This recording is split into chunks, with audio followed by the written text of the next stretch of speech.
G'day and welcome to David Joshua Ford Live. This is episode 49. On today's show, we're going to take a look at Dropbox Relay, that other version of Frame.io, and how that relates to video production.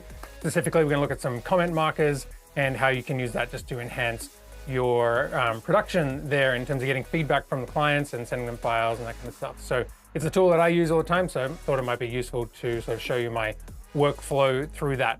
If you are new to the channel, this is where each week we talk about video production, live streaming, photography, and video, like one camera shoots as well. So if you have any questions about that or about life, let me know, drop that in the comment. It'd be great to hear from you, and we will get to Q&A after sort of this run through of Dropbox. But great to see a few people in there already. Rob, Jules, Matt, Archidube, thanks for all being here on the stream. Great to see you each week. All right, so let us kick off, and we're going to take a look at Dropbox for video production. So this is what got me thinking about the topic for today, which was I had a video where I needed a transcript for it. Now, often I've used rev.com, which will give me an AI automated transcript for about, I can't remember, something like 15 cents a minute. And it's one way of doing it, but for this, I just needed a little, I needed the words for the most part so I could see what was in the video, so I wasn't too concerned about time code. And then I discovered that on Dropbox, you can now basically get it to automate a transcript, which is really nice. So let's take a look at how we did that. So basically, I have a Dropbox paid account, and then here I have an edit. And then I am just going, and I've installed Dropbox on the Mac. I'm just going to right click here. There's a whole bunch of options here. I just want to basically view it on Dropbox.com. Just going to open this up in Chrome. Open this up here, and you can see this panel on the side here. Let me move this over so it's not competing with my circle. And then just click on Transcript. And you can see it's going to get to work, and it's just going to generate a transcript. Now, this isn't going to be a perfect transcript. I've noticed that there's, there'll be words like, what was it, well, the other day it was like something being made whole, and it was talking about, something like whole as in full, as opposed to like a hole in the ground. So it's not going to be as perfect as getting a human transcription going on there, but it should be pretty good. All right, let's see. We'll see how long that takes. It doesn't take too long, but we can come back to this, and we've got about a 2-minute video there. So this is still transcribing. So it's not instant. It's in the background. It's doing its, I don't know, AI thing. Everything's AI these days. So we'll come back to that. Let's jump on to our next topic, which is Dropbox Relay. So this is kind of like a ripoff of Frame.io. If you're familiar with Frame.io, it's a great cloud video sharing and comment platform. It's been around for many years. I think it was just acquired by Adobe. I've used it on and off over the years, depending on the size of the project that I'm working in, if I really need deep integration with other clients or production houses or just getting feedback. But for the most part, what I do is everything that I need is already within Dropbox Relay. So we are going to take a look at that. Let me see. Let's jump through to the next one here. Dropbox Sync Your Feedback. Sorry, I'm jumping ahead here. Let's go back to this one. We're going to go to this chap. So exporting DaVinci to Relay. So there's one way to look at this is if we go back to here, this is just on Dropbox, normal Dropbox. But if I go back to my Finder, one of the options here is once I've exported and edit, I can just come down to get feedback in replay. And that's going to create a sort of replay project within Dropbox. It's got that dark interface, which is similar to Frame.io. And basically, you can hit play on something like that. And let me just turn on my audio here. Hopefully that is. You want them to become there we go. A brand advocate. I'm just going to pause my other audio. Give me a sec. All right, just had to boost my level back up here. So just say you wanted to make a comment here. You could say, cut this shot, and post, and that will come up in here. And that's something that you can get edit feedback on. You're probably familiar with that kind of thing. The other way of doing this is straight from within DaVinci Resolve. So within DaVinci Resolve, I have, for example, this edit here. Yeah, that was trying. Let's do this one, Lemon Perfect. So I've dragged in a file, or I have one that I'm going to create. I'm just going to create a new timeline. I'm going to call this edit 2, just so I remember what it is. Okay, so this is my edit that is finished. It's one file for the sake of this demonstration, but essentially imagine that this is got a whole bunch of clips that we've edited together, and now we are going to export it. So I'm going to jump across to my export page. And under here, there's a whole bunch of different options to export, including Premiere and all that kind of stuff. But we're going to do Dropbox 1080p, and I'm going to call this edit 2, and it's going to save it to a spot. I found a folder for it, and I'm going to drop my resolution down because I don't need it to be that big. And excellent. Okay, so now I just go add to render queue, and I go render, and then that'll be outputting that. And I mean, Dropbox does this. If you were to output this to a Dropbox folder, it's going to automatically upload it. So that's kind of something that's always in there. But with this, you can actually automate the upload through DaVinci Resolve as well. So there we go. It's exported and it is uploaded. There we go. Okay, so now I can right click and go reveal in browser Dropbox replay. So now it opens it up. And now I have a project that I can send to a client. So let's just play a bit through here. This is a video I shot earlier this year for a marketing video around Lemon Perfect. Traction there, gone. Video is just so much more. So let's just say, you know, punch in here. So we can post that. We could also give, you know, maybe if we want to go back and draw on it, you know, we can go cut this or something, and we can post, and now we have some comments. So where this gets really handy is that you can send this link to people. So we're going to copy link, and if you want to start your engines, we're going to go to the chat. Let's go to a live review, and I'm going to drop that in here. So if you guys want to jump on this, you can join along at home. All right, so now I've put some comments in here. And if I go back to my editing page, you'll see these little markers have popped up. So this is where you or your editor can be receiving feedback from the client directly into your timeline. So I don't know if you've ever had the scenario where a client will send you an email, and maybe, I mean, ideally it's got time code markers, like there's like, you know, 0.23 seconds, this changed. But you still have to manually go in and find the spot and work out what they're talking about. With this is something where you can have that feedback right on the timeline. So I can double click here, and then I can also, from within Resolve, I can check this off and mark that as done. So if you want to jump on that link, you can drop in some comments and just whatever you want, just like, you know, make up something about feedback or that kind of thing, and you'll see your comments pop up in here.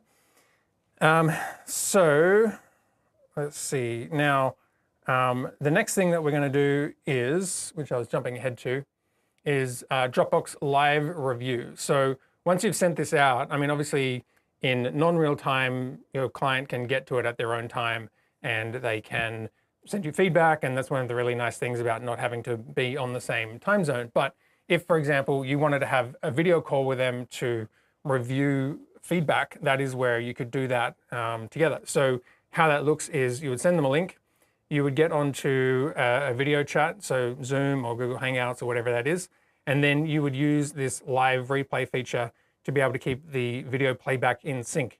The advantage of this is that each person's video is playing back locally, so it's not like a screen share thing where on Zoom you might have some lower frame rates or stuttering frame rates. So the picture and the sound quality is going to be local to each user, but it can keep everyone on the same page. So I do have a little bit of I think I've got about a 15 to 20 second delay on this live stream.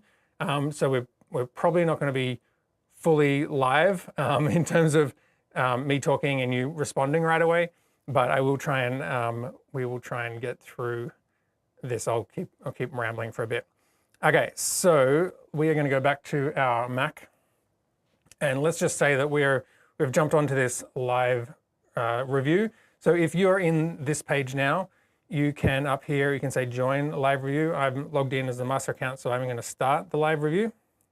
And so now we can see people who are in here. So I'm guessing in about 15, 20 seconds, some of you will start to pop in here because of the delay on this live stream. Here we go.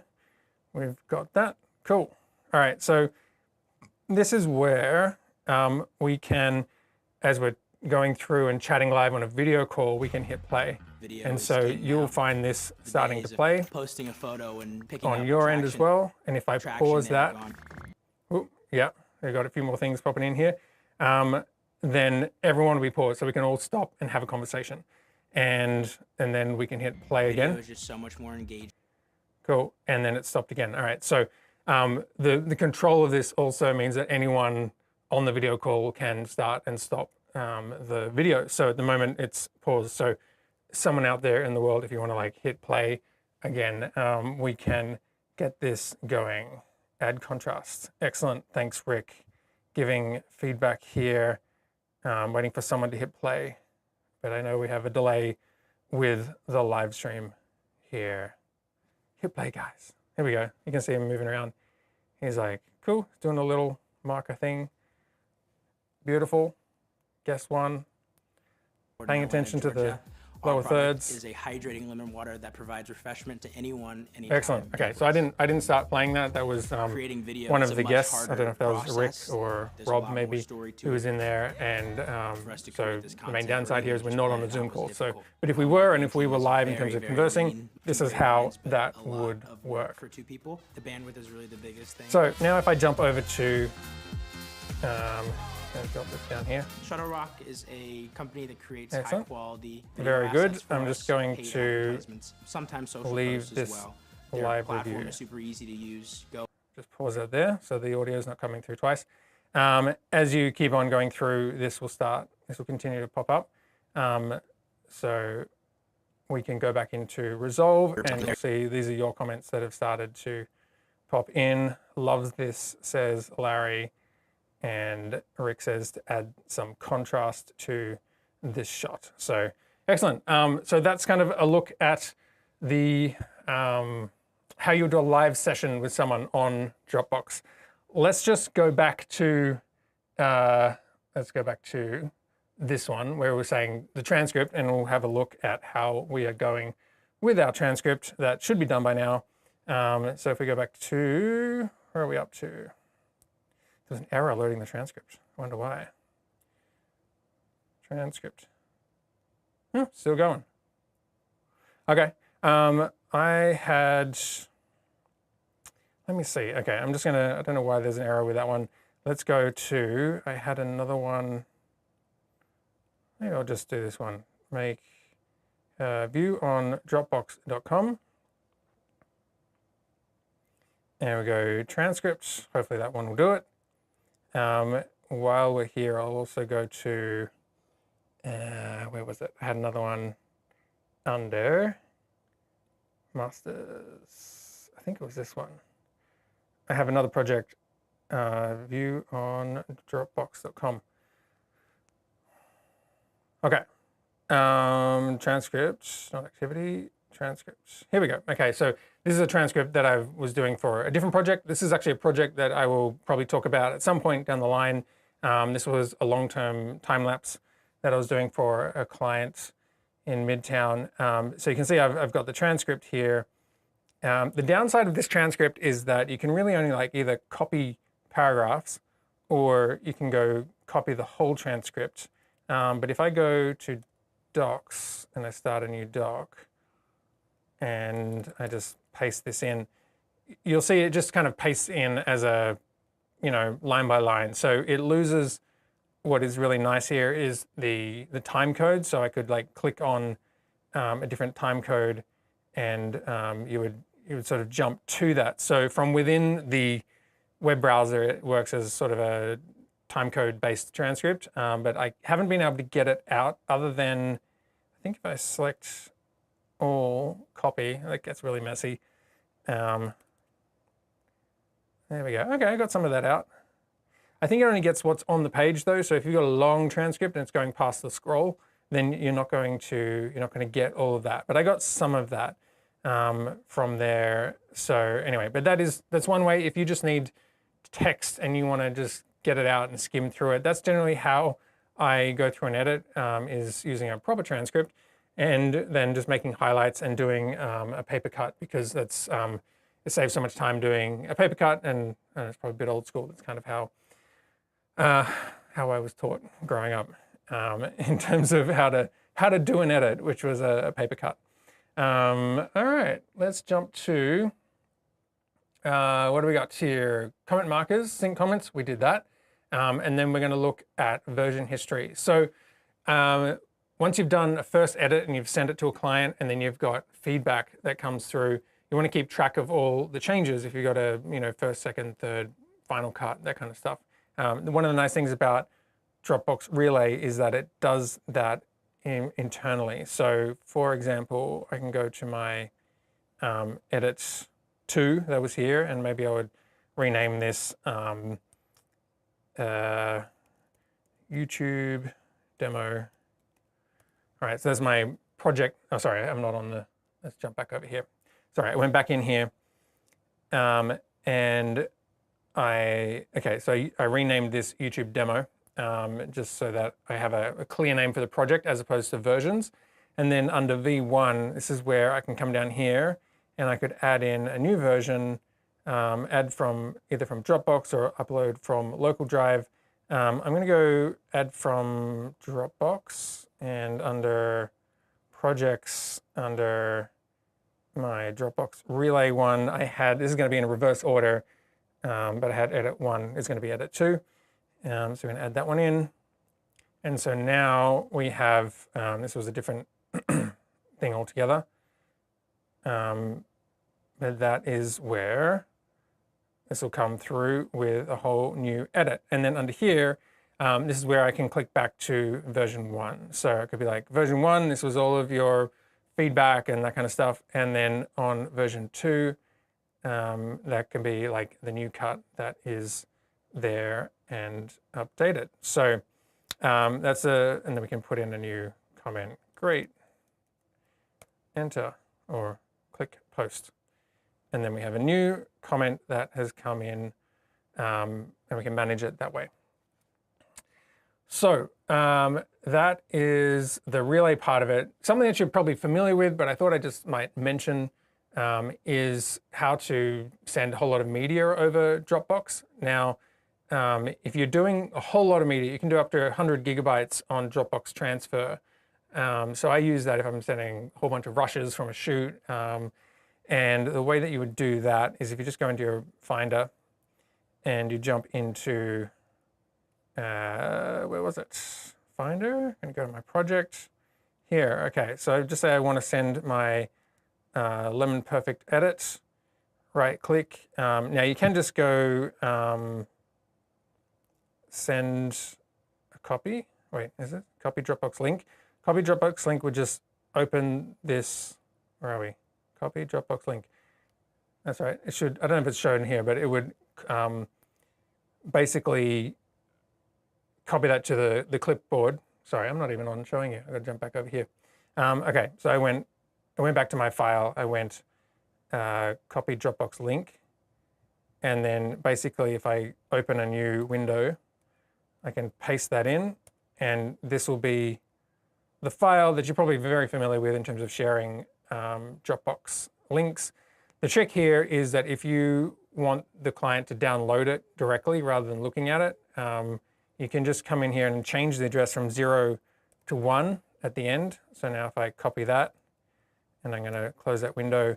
So now you could send them this link. So if I have a new window, paste that in here with the 1, you'll see it'll go, it's actually just downloading the file directly. So this is handy when, I don't know if you ever like sent through stuff to the client and they're watching it in a Dropbox window, but they don't really download it, or maybe there's a whole bunch of assets that they haven't downloaded, and really you want them to like download it so that they can archive it and manage it, because invariably there's an email that comes 6 months later where they're like, we don't know where the video file is, can you send it to us again? And what they might be doing is just like accessing it on Dropbox on your account for a number of months, and then when you archive stuff and move it away or that kind of stuff, the link breaks. So this is a way to encourage them to kind of download the finished product and get them to manage it on their own with that link. And then the other way to send like a whole bunch of big stuff is, if we jump back here,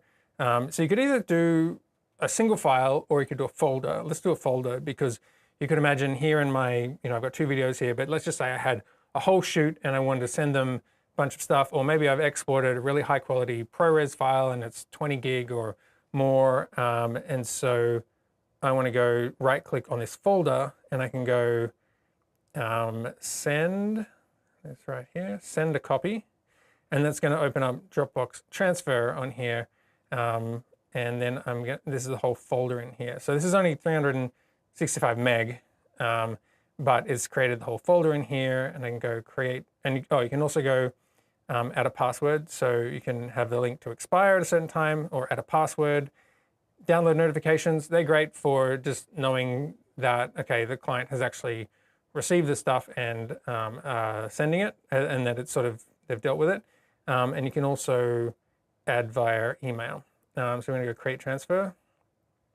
And if this is already living on your Dropbox, then it will be very quick because it's kind of doing it in the cloud. If it's files that are on your local computer, then it's going to take longer because it has to upload it from your local computer to the cloud and create that actual Dropbox link. Okay, so manage your transfers. Let's go to, you can either send an email or just copy the link. So let's pretend I've sent them the link, and that would be this one. And now they come in here and they get a nice little, which is actually pretty handy that it's New York, because I'm in New York, and it's a very old picture you can see there because the Freedom Tower is not fully built. That must be circa 2012 or something, I'm guessing, this picture of the background. But there's some branding there, and then they can just click download and they'll get that file straight onto their computer. So that is the way that you can go about sending larger files. Excellent. All right, hope that was good. Do you have any questions around Dropbox? Let me know. We can expand on anything that I sort of presented there. Otherwise, let's get into some Q&A from the guys who are, I should say guys and girls, although it is probably mostly guys, who are on the channel. Let me just pull up my comments here as we, sorry, I'm playing with my H2R page and I'm getting the whole thing. There we go. Nope. Sorry, resize this. Okay. Now I can read the comments, dragging this around. All right, let's go back to, just g'day to a couple people. G'day Hans, great to have you here. Great to see Rob, you're here when I'm live, so that is great. And he says hi to everyone. And Jules, as always, giving you my attention this morning, my up-down neighbor and supporter. Appreciate you, Jules. And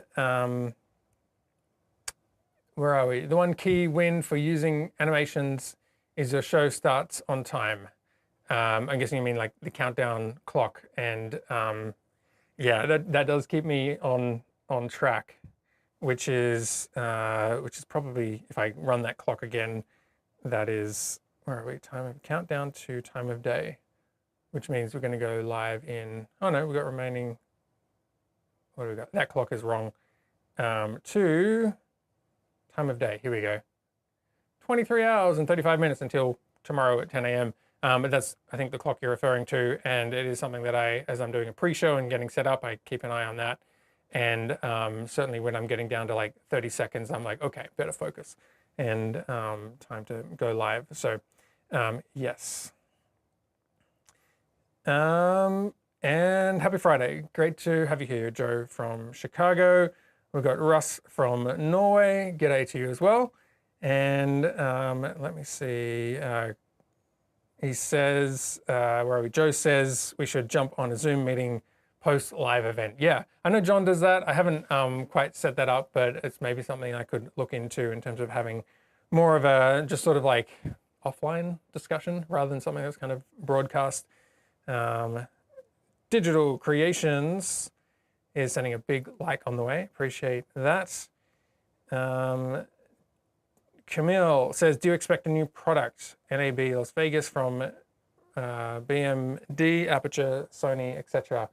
I'm not sure. I'm not sure exactly what is being there. I don't know. We'll see. I'm looking forward to, I think this next week we'll have a little post-show wrap-up, and you guys can tell me what you saw that you loved the most from that. Something that came out today that I was, not that I will buy it, but I was very excited by it was where are we? This one. The DJI Inspire for $16,000. That's just been announced. It's been many years since they've released one. I think it was, I don't know if it was 2016 or something. I feel like they had like an Inspire 1, and then two or 3 years later they did an Inspire 2, which was an upgrade, and then they kind of DJI just went into all the Mavic Airs and Pros and that kind of stuff for a bunch of years. So I'm hoping there's a whole bunch of tech that has kind of made its way into this one. And then with the ZenMuse imaging, that looks amazing. Like I said, I don't think I'm actually going to buy it because I live in New York City. And so it's just, it's a whole thing if you want to fly a drone here, which is very limited. Okay, where did my comments go?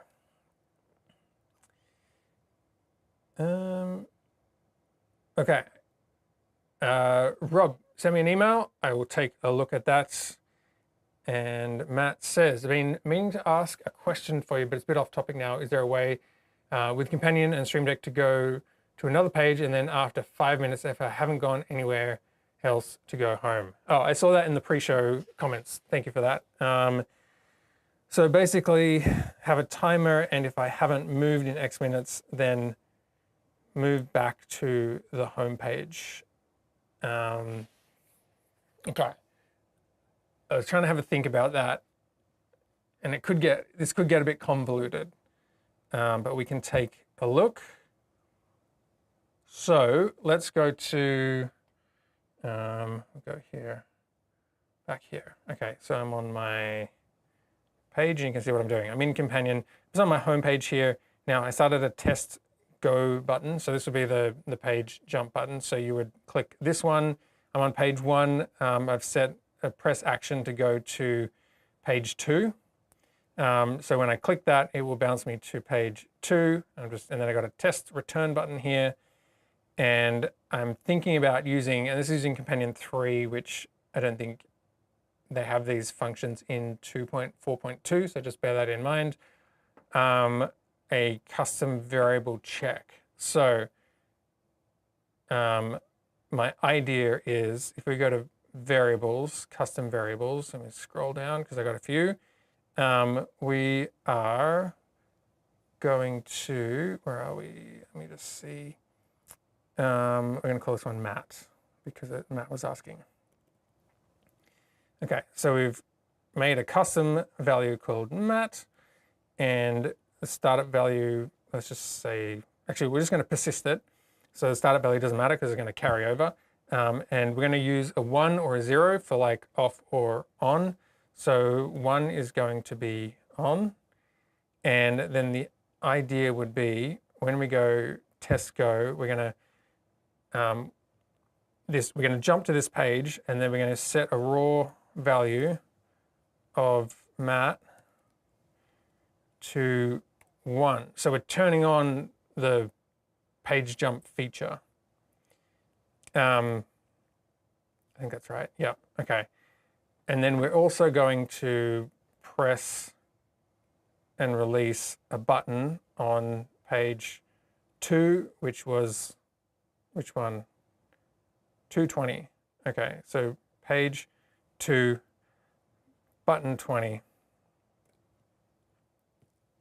So we're going to trigger this button. Okay, so now when we've clicked this button, it's jumped us over to this surface, and it has triggered this button. I'm going to get lost here. Anyway, so this button is going to run as a timer. So let's just say we wanted it to run for a second, and maybe you want to make it 20 seconds or something. Basically, if this custom, hang on, where am I? I'm getting lost. Test go. It's always a bit of back and forth. So we're going to jump to the page. We're going to set our variable to on, and we're going to trigger this button. So I've started this one, which is going to have a delay on it of a millisecond, 1,000 milliseconds, 1 second. And then we're going to have a regular button. Regular button. Okay. Now,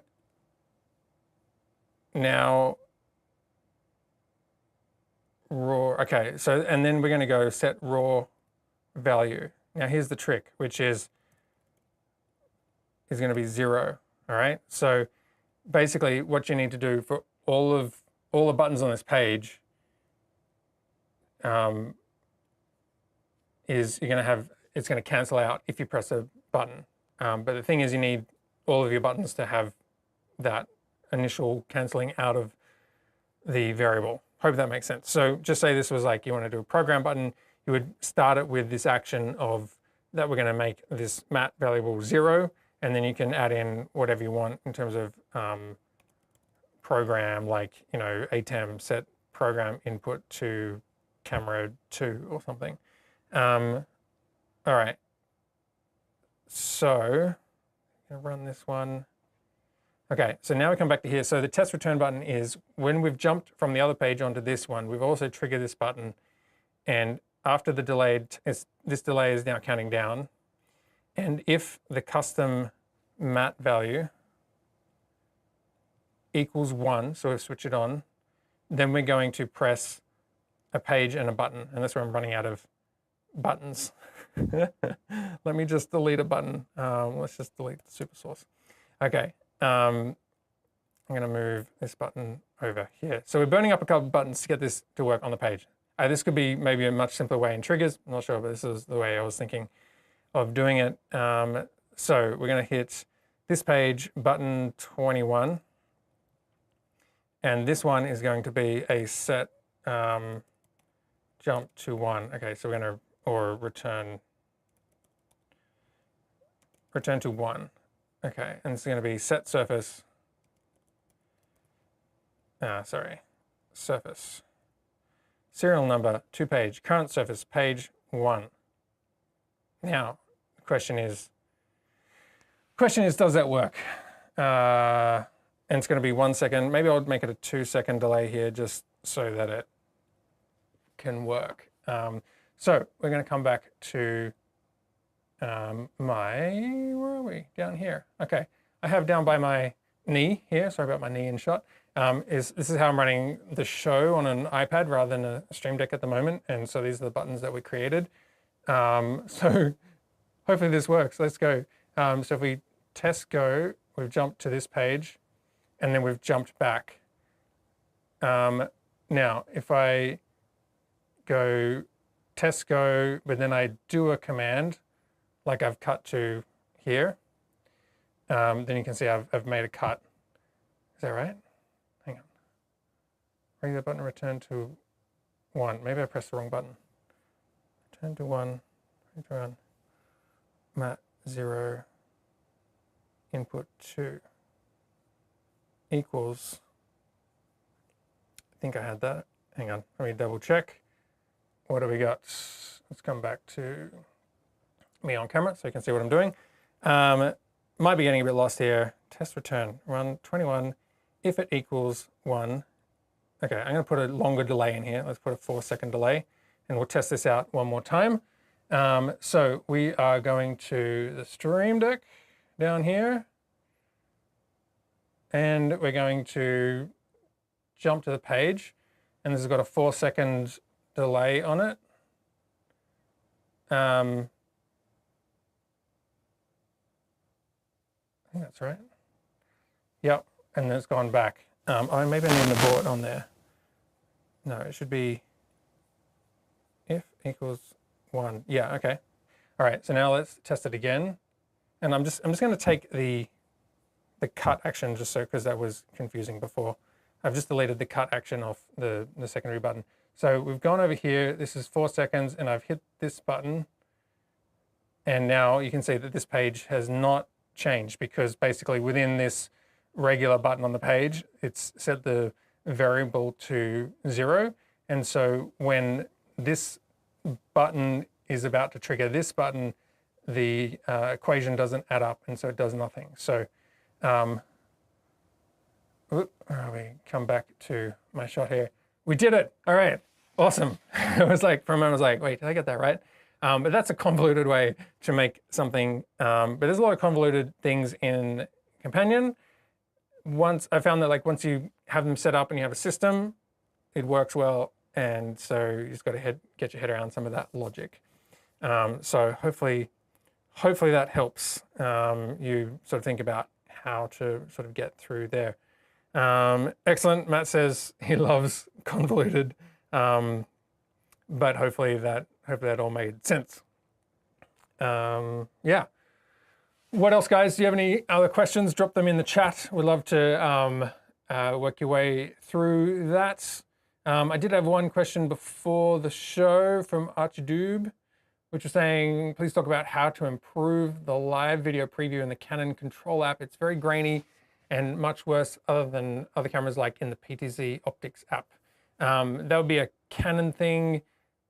I don't know that there is a way to do it, but I would just, what I was going to show you, so what he's talking about is in here. Let me go to Mac in here. And we are going to hide this one. So this particular, these previews they're not great. They're a little bit grainy. They're really just meant for knowing what's happening in there rather than judging picture quality, I would say. So I think, to the best of my knowledge, it's grainy because if you go into the settings, so if you come into if you go into System and Server, wait, I was on it and then I jumped away. Network, where did I go here?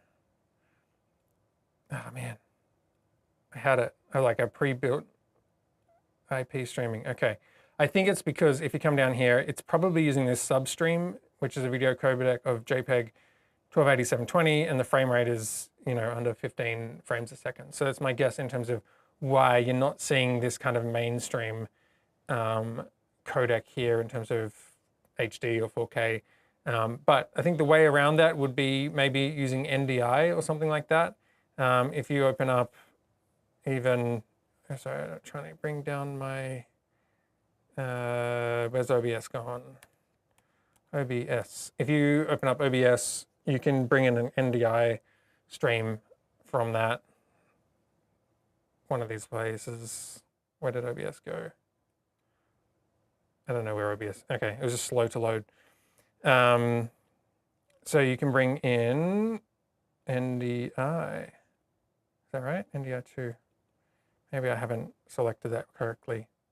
defaults, no properties. Okay, anyway, you could bring this into here as an NDI source, and then you would get like the full picture quality. So it's probably the way I'd do it if you want to set up like a 4x4 for the cameras and that kind of thing.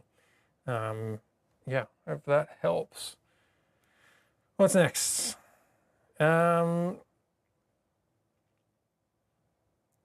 Okay, Rob says, if you are not near the camera with the iPad, do you see a chance to put the preview image on the button dynamically?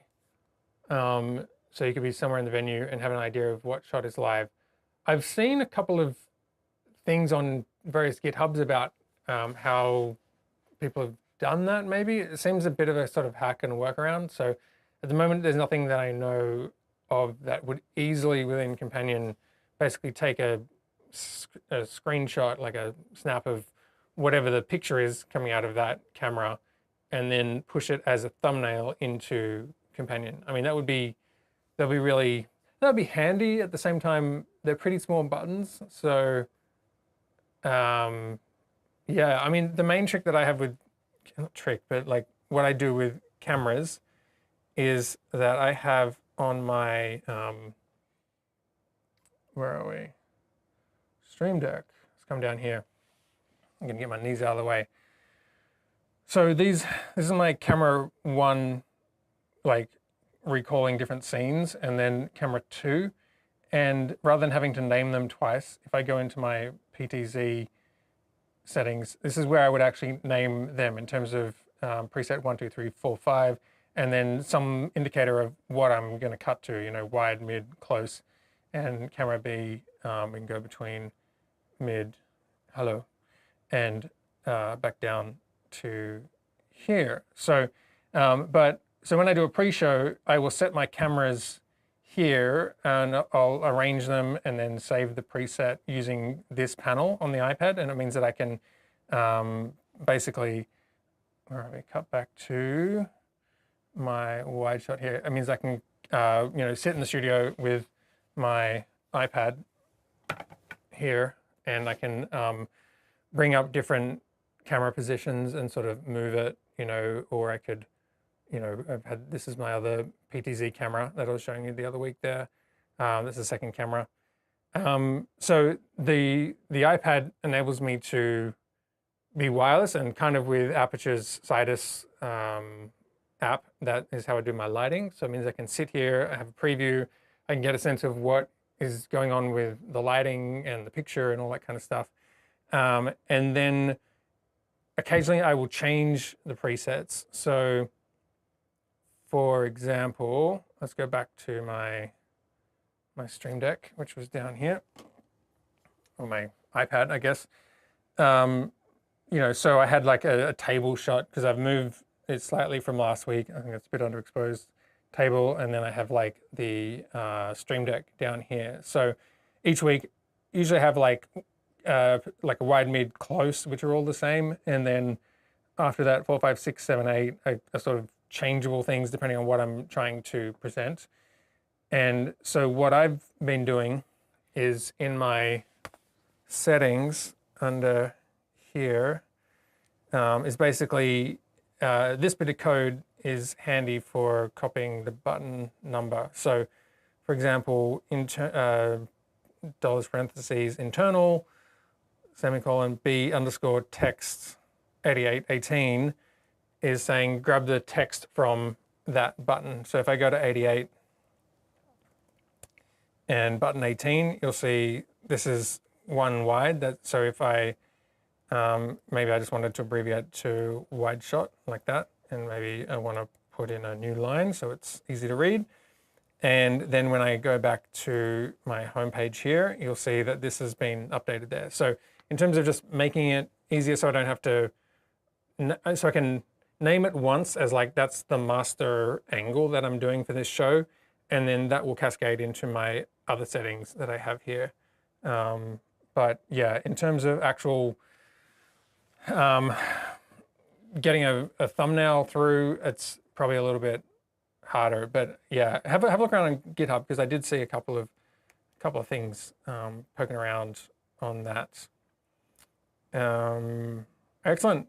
You're welcome, Matt. Thank you. And Video GL wants to know when Companion 3 is coming out. I don't know. I don't think the developers have made a definite announcement. I'm hoping in the next couple of months. Don't know. But I'm working on my profile. I've made some headway in terms of doing an update for that for Companion 3. So, which needs more time because there's still some stuff in Companion 3 that is a bit buggy and doesn't quite work. But I'm hoping that by the time Companion 3 comes out, then it'll be good. Question from Rob, which is, can you program a button to start different apps to prepare a live stream? Ideally will be to position different apps in Windows also. Yeah, you can. Probably, I mean, there's a couple of ways to go about it. One would be to create a button that you press, and then that does an action and puts things into motion. The alternative would be having a trigger that is basically conditional so that, you know, when Companion starts up or when a certain like time of day, it would trigger something. So that is the way you could approach that. If you go to triggers, this is where you can add a trigger and give it a name. And then you can have an event, which is like on startup. Then, excuse me, maybe when Companion starts up, you want it to do certain things. So the one you might want, I don't have it turned on, but because I haven't really used it in a while, but Vicrio, which I'm not sure is that connected? Vicrio. So there's an app called, there's a module in here called Vicrio Listener. And that one basically looks at your IP address. So this is just running locally, 127. And then you can add a password for it. And then the port number is 10001. And that will, under, where is that? Under here. So this will show up here. And this is what is running on my Mac. You can set the password here and the port number, and then that should be getting any things that go through. Now, I was using that kind of thing for slides. I don't know if this will work. Oh, it does. Okay. All right. So I've got my, what was it under here? Under slides. Okay. So I can tab back and forth here on my, let's go to my super source view here. Hang on a second. I got to get my shot up here into super source. And so you've got my knees in shot again, just so you can see what I'm doing down here. Where were we? Slides. So now I can tab back and forth. And if I was in Google Slides, I could like start a slideshow and all that kind of stuff. So I'm using Vicrio to control this more from a slide point of view, but the point here is that you can use Companion to speak to Windows or a Mac computer. And it doesn't have to be Chrome. It could be another application. So if we go to test button here, Vicrio.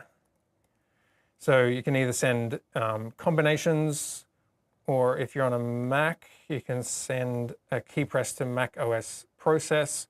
So that's something where you could send it to an actual application directly, which is what I quite like about this. So, you know, I could send this to Chrome or something. So that means that even if I've got an application in the foreground, it's going to target the application that's in the background. And then you could have, you know, whatever the thing is, like control where are we? Control X or something. So you can start to action things that way. So that is one way you could use it, using Vicrio to do hotkey presses on your computer, or to open up applications. I think you can open up here, open a file, and that kind of stuff. So that's a way that you could sort of boot things up and get them into motion. And you would just want to go through and test that. And then something that you've probably seen me talk about a lot here is what I have and will come at some point, which is this DJF queue, which means within Companion, I can create a run of show. So like my pre-show sets all my H2R graphics and my cameras and lighting positions and the music and levels and all that kind of stuff. So I've built that so that every week when I come in, I hit that button and it goes through it. And then I can sort of do a test and run through what I'm going to present for the day. But that's my thought about how you could either put that as a trigger on to be automatically done, or same concept, but just put on a button if you want to specifically action that at a certain time. Buttons are pretty good because then you can just decide when you want to do that. Cool. All right, next question. Where are we? Jesse, good morning. Any changes to the studio setup today? Great question. I'm always trying to like make it a little different. I was going to have a webinar recording in here this week, but they pushed it back to next week. So I had set my chairs for like a chat, but then because that's next week now, I was like, okay, so I'll bring this back to center stage in terms of what is going on in the studio, because I was going to be over here, and it was just kind of, there's going to be an empty chair over here, but it was going to be like I could chat to camera 2 and just do a side profile. But that is, I don't know. Any suggestions? Anything you'd like to see? I do have some background, like I've got a white and a green, what's that, about 7 feet in the background, 8 feet, that can drop down. But I quite like the sort of the darker look. Everything else is sort of the same. My PTZ camera that is normally up in the rig is here. So this is where, that's camera 2, which is normally mounted to the ceiling, is just sitting in the corner as that side one. Yeah, so I do have, I did bring my screen forward. That's probably the main thing, which is, let me go to this one. Where are we? So it's probably a little bit dark, but I've got a teleprompter here, which is what I'm reading the, that's what I have my program. And then I've got a multi-view down here. And then I have a screen that's normally at my edit station behind here, and I just swung it around on the arm. And that's just given me the YouTube stats, so I can make sure that the stream's good, and just keep an eye on the comments as they sort of roll up, just in case I miss something. But that's kind of how things are set up at the moment. I need to get rid of some chairs because I got a few too many things in here, and there's a bit of cruft starting to build up around the edges. I need to like put stuff away. And I'm thinking also I might, I'm thinking about doing a like a post-production sort of tutorial, looking at how I do Resolve and like just my editing workflow. So for that, I think I'd bring the desk back and probably put that here and just get back to the desk. But I have been enjoying being able to like just get out from behind the desk and to be a little more just straight in front of you without any desk in front, and to bring the show onto an iPad, which has been working really well. And I've liked that, and I have a little, I don't think you can see it. Maybe you could go to, I've got a little clamp on the bottom. Where are we? Down here. If I pull wide back here, I've got a little super clamp that I've just mounted my A10 Mini Pro original rig to. So that's just a tablet holder. So that sits there, and that's my little caddy on the side that I'm doing my live streaming from, and that's how I'm bringing up my different cues.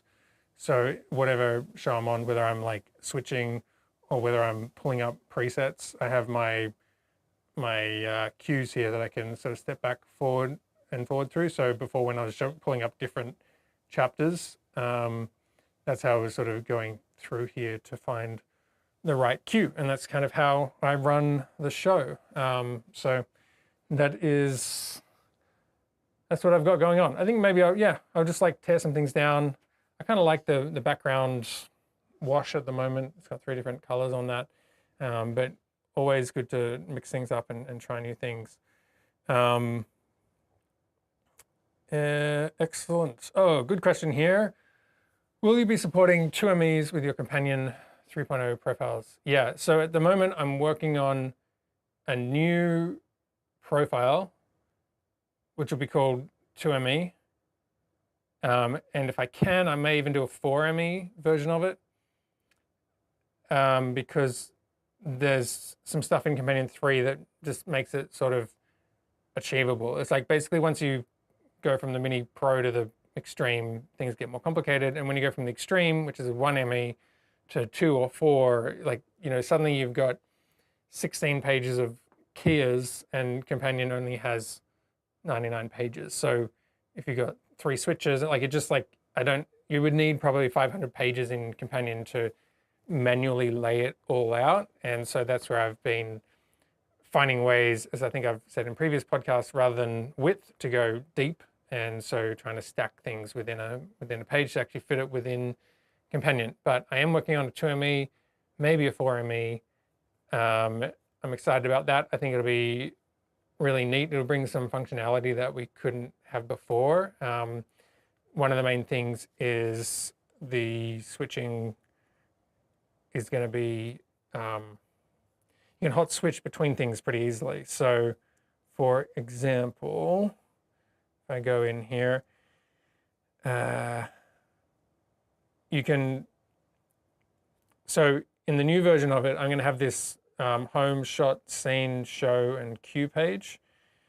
So these buttons along the top are what enable me to just sort of flick quickly back and forth between pulling up presets or switching. So here on my shot page, I can actually switch cameras between here as I'm doing that just on my, where are we? Get rid of my key. There we go. I'm gonna go back to my preset here. So I was jumping around. Here we go. And then, so with the switching, what you'll be able to do is, for example, if I wanted to change my key input, I think I've got this set up. I'm running different versions of Companion. So now I can flick over to a key switching here. So you see my key down there. Let's get rid of this. So at the moment, this is camera 1 here. And now that I've switched over to, actually, let me pull up my super source because that's going to be easier to show you. So on my shot page, so I am switching program. I can long press to change what's in preview. So I can flick like that. And then if I switch over to my keyer, that's where I can now put in my camera. Oh, I don't have my keyer on anymore. Okay, I'm going to go back to my shot. Sorry. Okay, now I have my keyer on. And I go back to my shot, and I'm going to go to cam B and cam A. So now I'm controlling the key. So I could put my desktop in there, I could put the key in there, and I can just jump back to my switching, and I can switch between cameras. And then also on my auxiliary, and let's go back to, hang on, let's go back to an actual shot that makes sense for you guys to see. Key like that, all right. And then I can also switch auxiliary. So basically it's gonna be, I have like a routing panel and then you have your inputs panel so that it's all kind of self-contained within one page. And my thought is that we don't, like, even though you can have 40 inputs on a ME4 and that kind of stuff, and that will be in the profile, and you can lay it all out to do switching. A lot of the time what you want is probably 5 or 6 key inputs, and so you can put them onto a switching panel just by cutting and copying and pasting, and so you can create like a mini switcher that is custom built. So for me, what I have is on the Stream Deck here, on my shop page, I have cameras A, B, C is not actually connected today. 4 sometimes is a deck. There's a Media 1 button. I had a super source, but I deleted it. Black color and bars.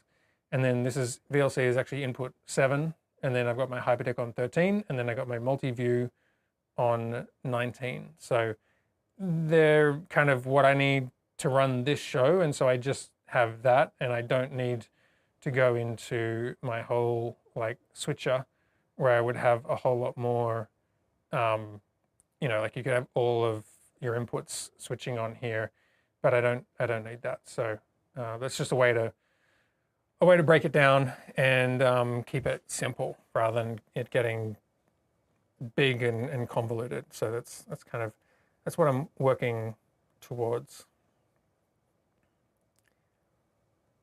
Cool. All right, one last question, and then we will wrap up here. Where are we? Rob says, do you know of a way to perform an audio fade out in VLC with a companion button? I do. And he also says, a great addition could be to put the PTZ2 on a slider and then your new auto tracking feature on your camera. I could do that. I have GVM sent me a slider which I've shot a video for, but I need to finish editing. So I could put it on a slider. That could get a little complicated. And there's a tight space in here, so I'm probably going to just stick with a tripod. But good thought there. Okay, Rob wants to know how you would do an audio fade. You would do that by going to, you would go to, I've pre-built one here. So on my show page here, I have VLC just for running that at different levels because this is what I have my music coming through. And I actually use it through the ATEM, although you can do it through VLC. So I have one set for -3, which is just kind of when it's up high, so it's a bit dipped under 0. -27, which probably should be 31, I think, -31. Because it's a little bit too loud, I think, on some previous channels from what people have said. 31, and then -100 is a fade out. So this is using an ATEM command, which is set fader gain, and you can use that channel. So it's coming, the Mac audio, which is what VLC is coming through